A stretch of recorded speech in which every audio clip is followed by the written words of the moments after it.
அன்னை தமிழ் உறவுகளுக்கான அகவணக்கம். நாம் இன்று பார்க்கக்கூடிய தலைப்பு என்னன்னு பார்த்தீங்கன்னா, மரியாதை ராமன் நீதிக்கதை. இந்த நீதிக்கதையில் என்ன சொல்றேன்னா, ஒரு எதிரெதிர் வீட்டு பெண்மணிகள் வந்து 2 பேரும் ஒருத்தர் மாற்றி ஒருத்தர் வந்து கடன் வாங்கிட்டு அவனை கொடுக்க முடிக்கிறாங்க அப்படின்ற பஞ்சாயத்து. இந்த பஞ்சாயத்து வந்து நீதிபதி மரியாதை ராமன் முன்னாடி வரும். அவர் வந்து இந்த வழக்கை எப்படி டீல் பண்ணுறாங்கன்னா கதை.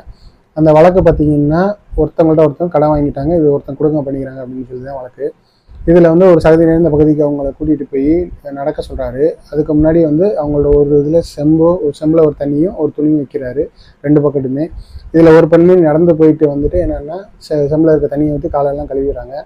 இருந்தும் அவங்களோட சகதி பக்கம் தண்ணி பத்தாமல் நிற்பாங்க. இன்னொரு பெண்மணி நடந்து போவாங்க. கரெக்டாக என்ன பண்ணுவாங்கன்னா, வெளியில் வந்துட்டு அந்த துணியை வச்சு சகதியெல்லாம் தொடச்சிட்டு திருப்பி தண்ணியை ஊற்றி காலையும் கழுவிட்டு மீதி தண்ணியும் இருக்கும்.